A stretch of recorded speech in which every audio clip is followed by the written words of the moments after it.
Hola, salut à tous, chapitre 46 de Dandadan. Il est là.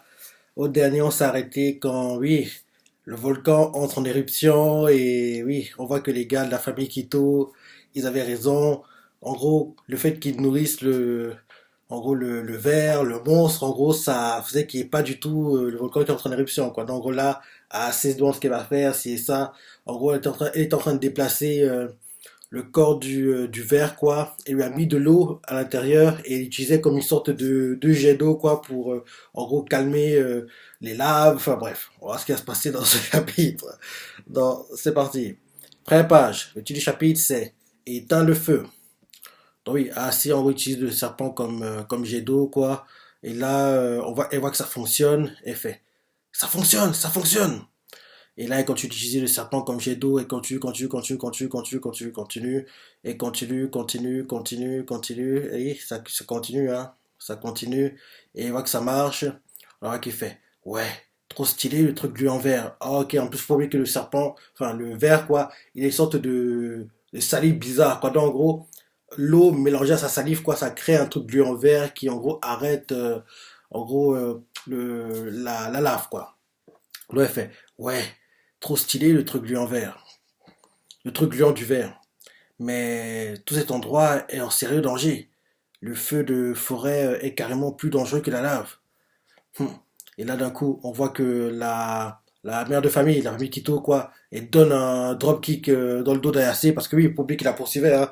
Elle lui donne un dropkick, quoi, au dos. Ayase est jeté, quoi, et tombe par terre. Et la famille Quito, est fait, nous n'allons pas te laisser te moquer du serpent géant.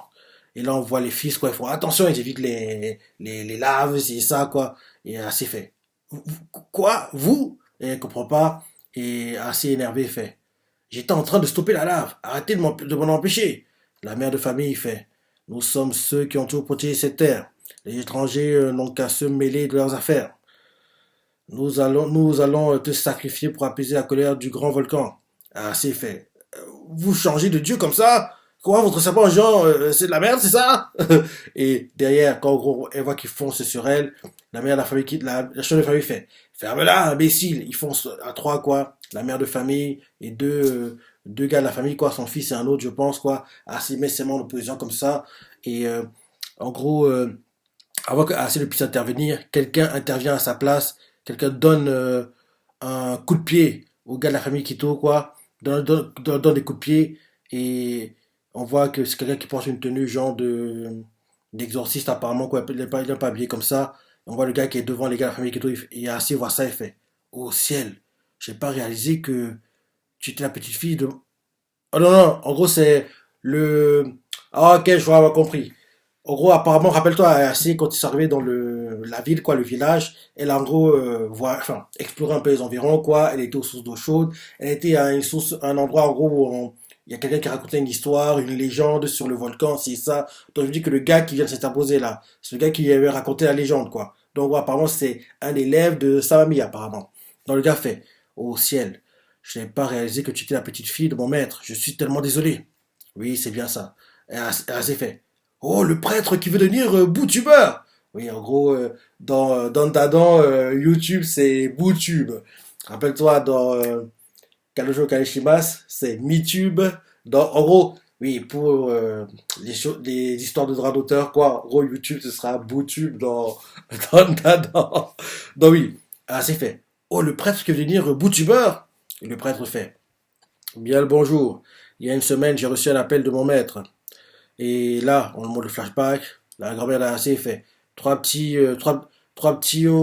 chiots arrivent vers toi. Surveille-les et prends soin d'eux. Et d'un coup, il raccroche et il a fait ah, là, qui? En gros, il a même pas eu le temps d'entendre. Enfin, il a même pas expliqué quoi. Je lui dis que oui, trois personnes arrivaient quoi. Prends soin d'eux. Le gars veut demander qui, mais la mamie d'Assa a déjà raccroché au téléphone quoi. Donc derrière, il continue en disant c'est ce qu'elle a dit. Et c'est fait. Maître, impossible. Et il fait, il fait, la seule personne qui a évité mon temple, non, le gars fait, la seule personne qui a évité mon temple cette semaine, c'est une fille qui était intéressée par le monstre Tsuchi Noko. Du coup, je me suis dit que tu n'étais qu'une touriste. Et là, elle s'est fait, réfléchis un peu. Et en gros, le monde de flashback, quand Ayase a été le voir, quoi, ce qu'il s'est dit qu'elle avait assez, il s'est dit, purée, j'aurais trop être un boutubeur. Et en gros, il pensait qu'à ça. La mère de famille, la chef de famille, la famille Quito, elle fait, prêtre de mes deux, je ne t'ai jamais aimé. Donc maintenant, t'es le complice de cette débile, hein? Il écrit ça. Et le prêtre, il fait, laissez-moi, concentre-toi sur l'incendie. Ah, c'est fait. Merci, merci. À tout de suite. Et là derrière, elle continue à utiliser le serpent quoi pour balancer, utiliser comme jet d'eau quoi. Elle fait c'est parti. Il est encore plus lourd qu'avant. Et elle fait et je ne sais pas quand je vais être à plat. J'espère que je ne vais pas m'évanouir comme la dernière fois. Et quand tu utilises le serpent comme jet d'eau, continue, continue, continue. Et là, on voit en fait que le serpent, en gros, il est en train de se, on dirait qu'il est en train un peu de se déchirer quoi. Dans en gros, quelque chose, en gros, transperce. Ah non, quelque chose a attaqué le serpent. Elle comprend pas. Elle fait quoi? Qu'est-ce que. Et là, on voit en fait que c'est des laves qui ont en gros touché une partie du corps du serpent. Ont touché une partie du corps du serpent. Donc, en gros, maintenant, en gros, elle ne pourra plus utiliser le serpent comme jet d'eau vu qu'il y a des trous quoi. Donc, en gros, on voit qu'elle lâche le serpent. Et là, en gros, le truc gluant du serpent commence à tomber un peu partout quoi. Et là, on voit qu'il y a. Ah non! C'est pas en gros des laves qui ont attaqué le serpent, quoi. C'est l'anorexique. Il a tout le contrôle du corps de Gigi. C'est l'anorexique qui est arrivé, quoi. Il a détruit vers, on va dire, le cou, quoi. Le serpent, en gros, a assez pu l'utiliser comme jet parce que oui, vu qu'en gros, il a des trous maintenant, donc même s'il essaie de presser pour faire sortir l'eau, quoi, bah, l'eau va sortir par les trous, le sortir par la bouche, quoi. Donc, en gros, oui, on voit clairement que c'est en gros l'anorexique, quoi, qui contrôle tout le corps de Gigi. Il est venu, il a commencé à taper, taper, taper, en gros, frapper le serpent pour, en gros, que oui, il ne puisse plus du tout faire que oui, en gros, éteindre le volcan, quoi. Ah, c'est, voilà, ça, elle fait. Gigi, elle comprend pas. Et là, on voit, en gros, peut-être c'est Gigi, mais pour le moment, c'est anorexique, quoi. Là, on sait qu'ils foncent vers la femme de famille, la mère de famille, enfin, la chef de famille, la famille Quito, quoi. Et là, on le voit qu'il va, il donne un coup de pied à la chef de famille, quoi. On la voit qui, en gros, se protège comme il peut. Et il continue d'attaquer. Ah, c'est fait. Gigi, arrête! Il continue d'attaquer, d'attaquer, d'attaquer. Et là, on voit Yacé qui sauve la mamie, quoi, en utilisant son aura, parce qu'il se préparait à lui donner une sorte de reprise de volée, quoi. En gros, Assez la sauve l'extrémiste, quoi, en utilisant son aura. Et on voit que Assez, la chef de famille, la famille Quito, ils sont face à Gigi. On le voit qui, en gros, qui se prépare à attaquer Assez, quoi. Et là, d'un coup, le, le prêtre boutubeur, quoi, donne un coup de pied au menton, au gars, à l'anorexique, quoi. L'anorexique s'est contre-attaqué derrière et il frappe à son tour le prêtre qui, en gros, il s'écrase par terre, il reçoit un coup de genou dans le nez, quoi. Derrière, Gigi continue, il fait une sorte de reprise de volée, quoi, comme s'il donnait un coup de pied au gars et assez sauve à son tour en tirant le gars avec son aura, quoi, et sauve le boutubeur, quoi. Et assez lui fait, tu vas bien? Et là, l'anorexique commence à parler, il fait, tu n'arrêtes pas de te mettre sur mon chemin. Peut-être que je devrais te tuer en premier. Ah, si regarde Gigi, contré par Anorexique, qui fait tu vas finir par tuer quelqu'un si tu continues. Je ne veux pas que Gigi soit meurtrier.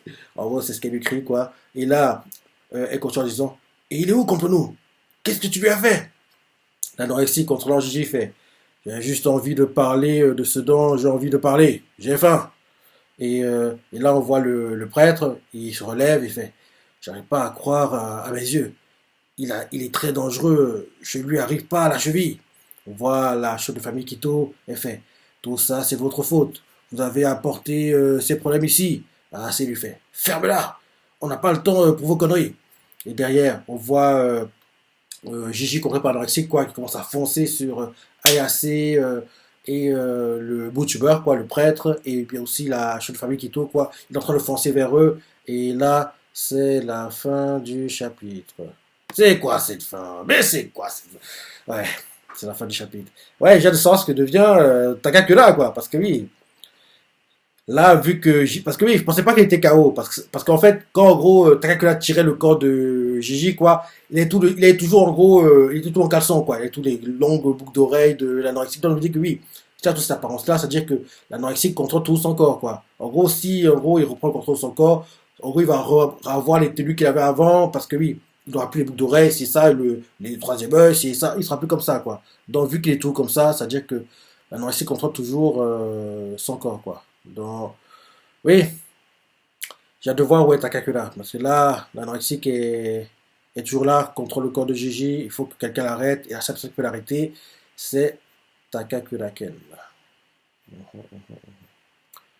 Ouais, comme d'hab, le chapitre était sympa. J'attends le prochain avec impatience, comme toujours. Et oui, j'espère vraiment que bientôt on en finisse avec cet arc. Il était bien, mais il faudrait il faut qu'on abrège. Il faut qu'on abrège. Il faut qu'on abrège. Et surtout, il faut que Gigi garde une partie de la puissance de l'anorexie. Parce que j'aimerais pas que, après tout ça, tout ce qu'on a vécu là, bim, il redevient un humain lambda, quoi. Non, non, non. Faut qu'il garde une partie de la puissance de l'anorexie. Parce que oui, vu comment les choses avancent, quoi, il est censé devenir quelqu'un d'important, quoi. En plus, oui, on voit clairement que Gigi, enfin, assez Takakura, quoi, c'est le futur couple, entre guillemets, quoi, et Aira, il fait un peu bouche-trou, quoi, donc il faut que quelqu'un soit avec elle, quoi, et après qu'il doit être avec elle, ça va être Gigi, quoi, et en plus, le fait qu'on introduise Gigi, ça va faire que Aira soit moins derrière Takakura, quoi, donc, oui, et j'ai hâte de voir aussi, j'aimerais aussi qu'il y ait d'autres humains quoi qui aient des pouvoirs comme eux, qui soient méchants, que oui il y a beaucoup de potentiel quoi, beaucoup de choses peuvent être mises en place quoi, d'autres humains qui aient des pouvoirs, qui soient méchants, qui si ils font leur truc discrètement, on les remarque pas trop quoi, peut-être bien qu'il y en a qui sont dans leur école, genre de choses, j'adorerais quoi, j'adorerais vraiment qu'il y ait un truc comme ça. En plus, faut oublier que le but de tout ce qu'on fait là, tout ce qu'on voit là, c'est pour récupérer la deuxième Kintama de Takakura, parce que oui, on l'a toujours pas récupéré, donc peut-être que c'est l'un des méchants qui envoie aussi des pouvoirs comme eux qui l'a, un truc comme ça. On verra ce qui va être décidé, mais en tout cas, faut qu'il y ait des humains, en gros d'autres humains quoi, mais cette fois-ci méchants, qui aient des pouvoirs comme eux. Parce que là, le fait qu'ils rencontrent des yokai, des monstres, c'est bien, mais ça devient un peu trop répétitif, quoi. Donc, il faut que on introduise des humains qui aient des pouvoirs aussi, quoi. Et puis même qui aient une organisation, quoi, un truc comme ça, je sais pas, mais ça, il y a du potentiel et espérons que un truc comme ça soit mis en place par le mangaka. Ben oui. Je vais s'avancer du chapitre, hein, j'ai dit l'épisode. Du chapitre, les parties t'as préférées, laissez des commentaires, like et... Allez, salut.